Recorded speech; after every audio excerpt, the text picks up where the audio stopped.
I'm late. I'm late for a very important date. No time to say hello, goodbye. I'm late. I'm late. I'm late. I'm late for my on time. Hi, it's me, David, and I'd like to welcome you back to Life with Parkinson's. If you're new here, welcome. I hope you'll consider subscribing. For everybody else, thank you for coming back and watching another episode. And if you want to help other people find this episode, please hit the like button. That is the best way for them to hear about it. This video is about making the most of your on time. Like, for those of you that don't know, basically on time for people with Parkinson's is when their medication is working, and off time would be when it's not working.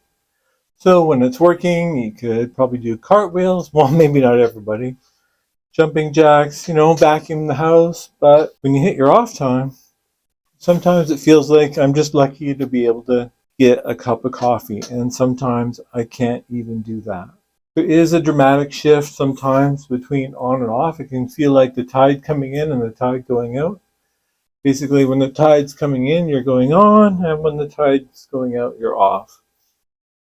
And it can be so frustrating when you're laying there on the couch and you're waiting for that on time to come and it doesn't come and you don't know why.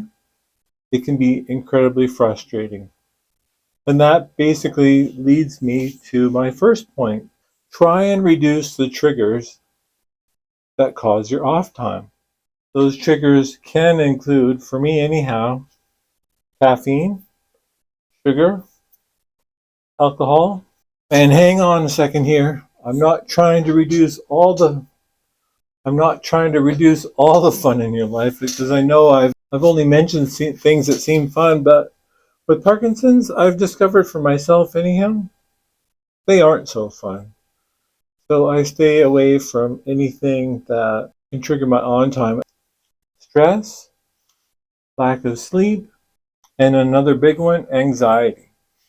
So worrying too much, thinking about problems that you don't need to solve right now. Those can all trigger off times. Other things can be diet.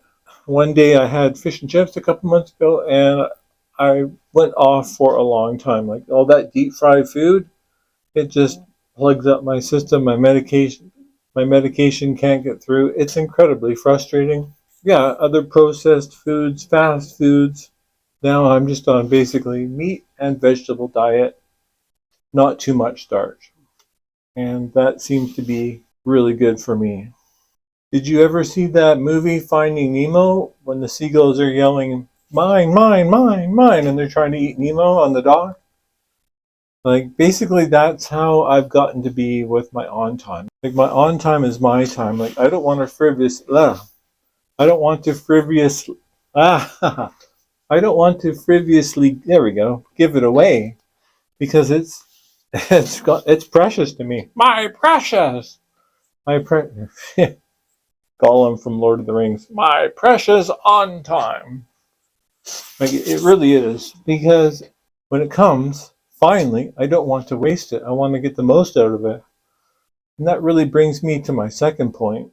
Maximizing your on time, like taking control over it, scheduling things in that you enjoy doing, that you need to do, things that need to happen when you're on. Like, a big one for me is brushing and flossing my teeth. I try and do that right after breakfast and right after dinner, because when I get my food boost, those are the times of the day that I'm most on and I can brush and floss my teeth.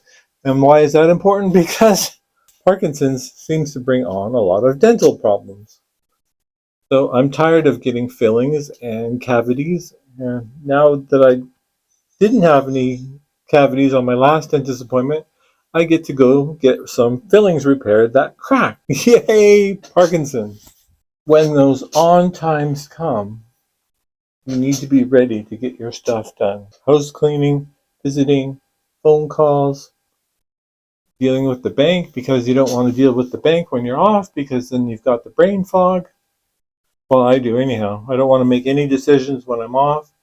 I don't want to choose between hot and cold coffee, because when I'm off, it's sometimes difficult to decide. I'd be like, would you rather have me solve the secret of life or to choose between hot and cold coffee? Because to me, essentially, when I'm off, it's the same thing. I highly recommend scheduling your on time, like writing it down in your day timer, and then putting the things that you want to do around it so that you can be productive even with Parkinson's. Because that's a real problem for me, is having Parkinson's and being productive. Like, I try and schedule filming videos when I know I'm going to be on as much as possible. I know I've done them sometimes when I'm off, but they never do turn out right, and it can be incredibly frustrating. So do the things that you like to do or want to do or need to do when you're on, and let the other things slide, and just try and schedule them in as best as possible. You could feel like you're actually getting on top of that mountain and getting a few things that need to get done for once.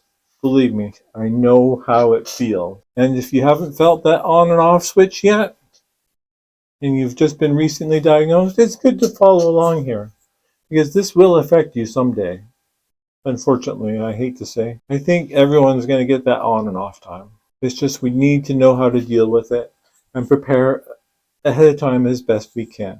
And that brings me to my last point about maximizing your on time, is that it really helps that you bring your care team into your world. Like, your care team's already in your Parkinson's world. Okay, maybe I'm not saying that right. Maybe bringing a few friends into your caregiver world. Like for me, a lot of the times that's my friend Trevor, right? He's really engaged in my life and engaged in my illness. He understands my off time and my on time, scheduling all my food in and around that, right? He really understands dinner time. And there's other people, of course, that do too as well, like my family, my in-laws. You know, everybody understands that Dave's got to eat at a certain time, and I don't care if they eat with me or without me. It's just that I've got to schedule my protein in and around my pills, or my pills don't work, and then I lose my on time. So it's very important that your circle of friends and family are educated and aware of your situation. And this is something I've had to really force myself, because I'm always like, oh, I'm being so inconvenient to everybody. And I've been told a few times that I really need to stop viewing it that way. I really need to look at it like, I need to put my health first, because if I don't, then I'm really just harming myself. And, I think when I hear that, it makes sense. But when I hear that, it's like I'm still being inconvenient. But I think that's just the anxiety and the doubt and the down feelings that come with the Parkinson's. And I really need to overcome that and just not really play along, but really just facilitate my care. Because if I'm not being my own advocate, I'm not going to treat my on time properly, and it's going to diminish, right? It's going to decrease. So if I'm supporting my on time, I'm getting my diet, my exercise, I'm taking control, I'm making sure I'm eating when I need to eat, and not just going, oh, I can let it slide this time, oh, I can let it slide another time, and have that cumulative effect, harm my care. That's all I'm saying, is you need to bring those people outside in your caregiver world and help them facilitate your on time as well, because then you can have fun, you can go out, you can be friends and do things. And it's the friends that, like Felicia, my daughter, always says, it's the friends that engage in your life and engage in your illness that are the real friends, right? Those are the ones you need to concentrate on. So, good advice from Felicia to me, passed on to you guys. And I think that's going to make a big difference if I follow that. And I think it'll make a big difference for you as well. And when you're bringing people into your circle, you're protecting yourself from yourself, because you have other people standing up and advocating for you, to you, because when that brain fog happens, at least you have a plan worked out ahead of time. And that's how I try and deal with brain fog when I'm with other people.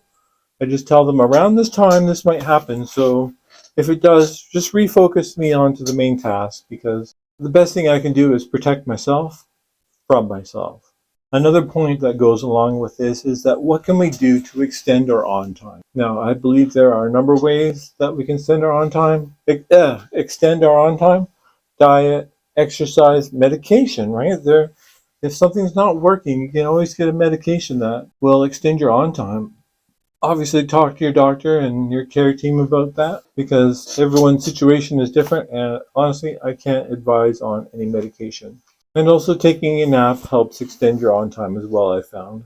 So those are my tips on how to make the most of your on time. If you have any questions, comments, leave them below. I'm happy to respond to everyone I get. And let's continue to take this journey together. I'll see you on the next one. Have a good day. Goodbye.